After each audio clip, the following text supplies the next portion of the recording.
Bem, pessoal, esse é o nosso terceiro vídeo sobre os elementos da Constituição. É o nosso terceiro vídeo sobre a classificação que nós fazemos quanto ao objeto da Constituição, né?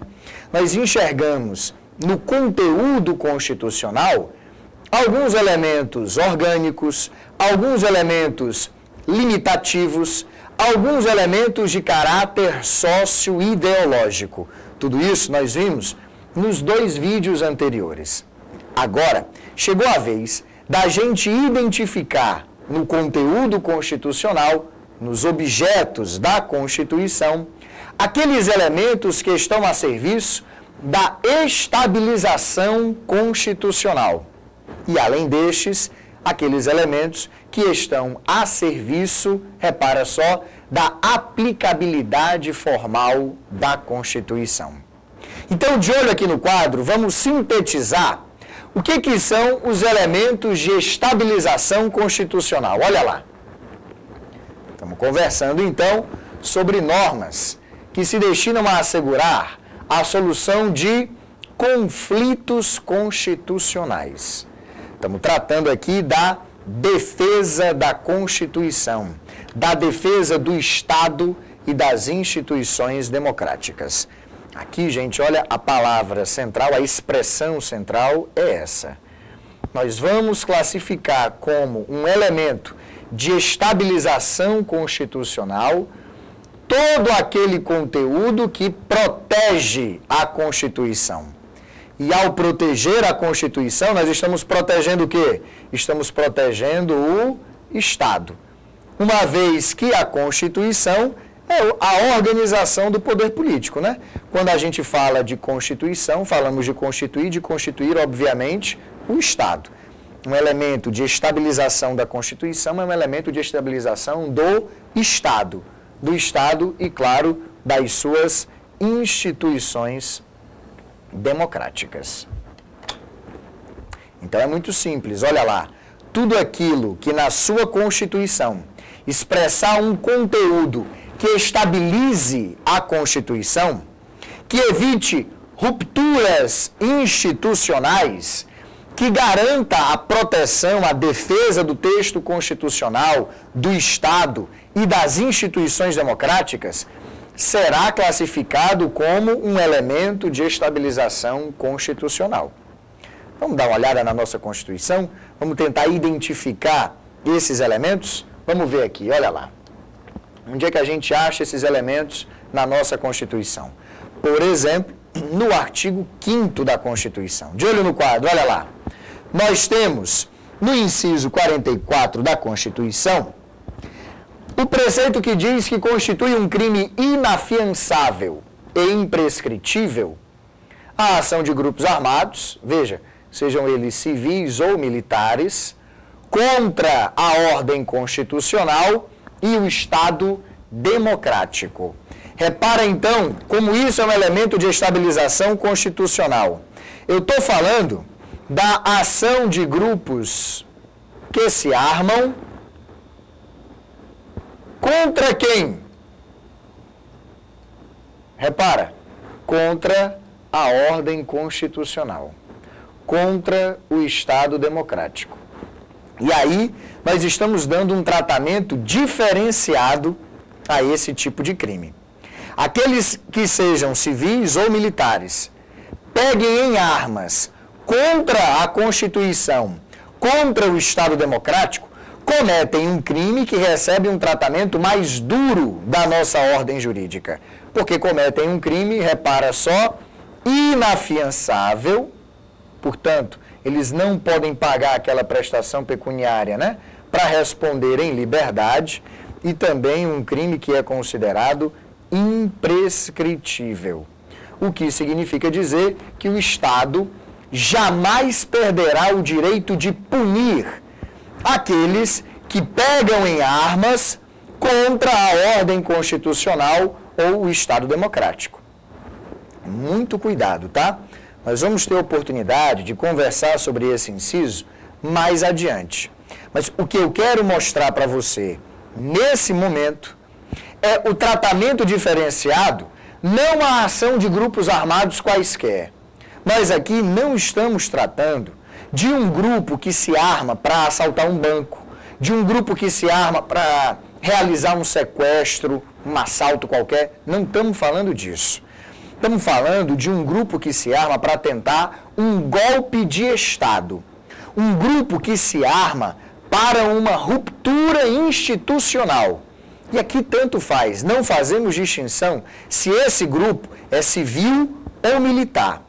Qualquer grupo que pegue em armas contra a Constituição ou contra as instituições democráticas comete um crime que é inafiançável e que é imprescritível. Ora, fica evidente, então, que essa regra do artigo 5º aí estabiliza a nossa Constituição. É um elemento de proteção, é um elemento de defesa da Constituição, de defesa do Estado, de defesa das instituições democráticas. Vamos ver se tem mais exemplos na nossa ordem constitucional? Olha aqui o artigo 102 da Constituição, no seu primeiro inciso e a linha A. Vamos ver. Compete ao Supremo Tribunal Federal, precipuamente, a guarda da Constituição. Cabendo-lhe, olha lá, processar e julgar originariamente a ação direta de inconstitucionalidade, a ADIM, ou o ato normativo federal ou estadual, e a ação declaratória de constitucionalidade de lei ou ato normativo federal. Veja como essa é uma norma cujo conteúdo claramente é a defesa da Constituição. Nós estamos pegando um órgão do Poder Judiciário, está aqui, ó, o Supremo Tribunal Federal, e estamos dizendo que cabe ao Supremo Tribunal Federal, principalmente, olha aqui o termo, precipuamente, né? Então, cabe ao Supremo, principalmente, destacadamente, o quê?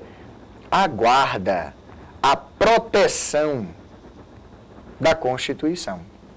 Então, é evidente que o artigo 102 é uma norma cujo conteúdo pode ser classificado como um elemento de proteção da Constituição, de estabilização constitucional.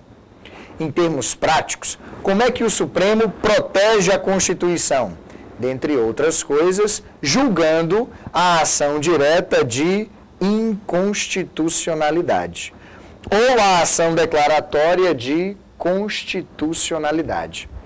Quando o Supremo exerce controle de constitucionalidade das leis e dos atos normativos, é evidente que ele protege a Constituição contra os ataques dos atos infraconstitucionais, dos atos que estão abaixo da Constituição. Tem mais, olha aí, novos elementos de estabilização constitucional. Estou lá no artigo 34, 35 e 36 da Constituição.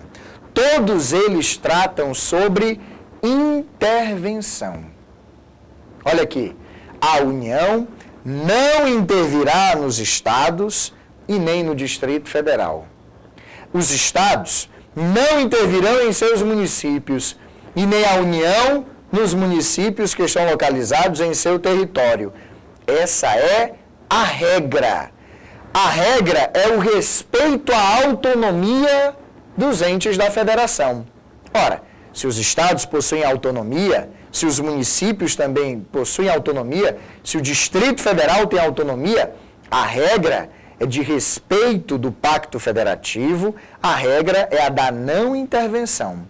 Por isso que o artigo 34, o artigo 35, começam legislando pela negativa. É para deixar isso claro. Olha aqui, ó, a União, ela não intervirá. O Estado também, olha, não intervirá.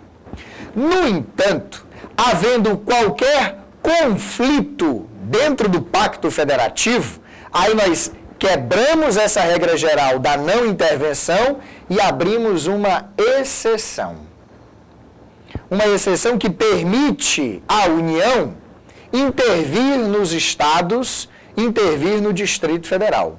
Uma exceção que permite aos estados intervir nos municípios. Se você for até a Constituição, ler aquilo que justifica uma intervenção da União ou uma intervenção do Estado, você vai ver claramente que aquilo é um elemento de estabilização que tem como objetivo, olha aqui, solucionar conflitos. Elemento de estabilização constitucional. Está aqui o artigo 5º, está aqui o artigo 102, está aqui as regras sobre intervenção. Tem mais. Olha aqui outros elementos de estabilização que aparecem no texto constitucional. Do artigo 59, inciso 1º, e o artigo 60 inteiro, trata das emendas constitucionais. Ora, gente, por que quando a Constituição trata das emendas constitucionais, nós temos um elemento de defesa da Constituição? Porque o constituinte originário está impondo limites ao constituinte derivado. Nós temos um elemento de proteção da Constituição porque nós dizemos o seguinte, olha, a Constituição não pode ser alterada na vigência de intervenção federal, de estado de defesa, de estado de sítio. Porque nós dizemos o seguinte, olha, tem um conteúdo aqui da Constituição que não pode ser objeto de nenhuma emenda, de nenhuma reforma que lhe prejudique as cláusulas pétreas da Constituição. Claro, tudo isso estabiliza a ordem constitucional, tudo isso protege a Constituição contra ataques ilegítimos. E por fim nós temos aqui todo o título 5º da Constituição, que trata do estado de defesa, do estado de sítio, que são estados excepcionais de defesa, de proteção do Estado e das instituições democráticas. Então, todo o conteúdo constitucional que você puder identificar como uma matéria que estabiliza a Constituição, que protege a Constituição, o Estado e as instituições democráticas, classificado então como elemento de estabilização constitucional. Algumas outras normas trazem como conteúdo regras que vão nos orientar sobre a aplicação do texto constitucional. E aí essas normas, olha aqui, são elementos formais de aplicabilidade da Constituição. De olho no quadro, olha lá, estamos falando de normas que estatuem regras de aplicação das Constituições. Fernando, tem algum exemplo aí para mostrar para a gente? Está aqui, olha lá. No artigo 5º, lá no final do artigo 5º, ele tem 4 parágrafos. O primeiro parágrafo diz que as normas que definem direitos e garantias fundamentais têm aplicação imediata. Ora, gente, ao afirmar a aplicabilidade imediata daquelas normas que definem direitos e garantias fundamentais, o que é que o parágrafo 1º do artigo 5º está fazendo, senão estabelecer uma regra que orienta a aplicação do texto constitucional? É evidente, pois, que você está diante de um elemento formal de aplicabilidade do texto constitucional.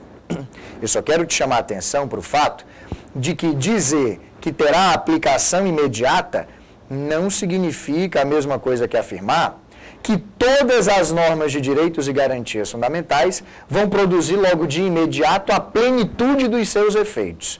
Não estamos dizendo isso, mas é inequívoco que o parágrafo 1º do artigo 5º está nos dizendo que todas as normas de direitos e garantias fundamentais têm que imediatamente produzir algum efeito jurídico.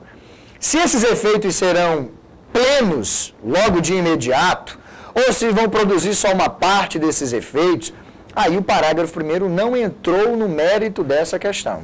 Disse apenas que, qualquer que seja o grau, os direitos e garantias fundamentais devem produzir efeitos imediatamente. Não tem desculpa para deixar de aplicar uma regra que define direitos e garantias fundamentais. Ora, isso daí é um claríssimo exemplo de um elemento formal de aplicabilidade do texto constitucional. E aqui, com os elementos formais, nós concluímos aquela classificação do conteúdo da Constituição quanto ao papel que cumprem Depois de discutir, então, os objetos da Constituição, nós vimos aqui os elementos da Constituição. Nosso próximo vídeo vai tratar da relação que existe entre os objetos e os elementos, que é para eliminar qualquer possibilidade de confusão. Até lá!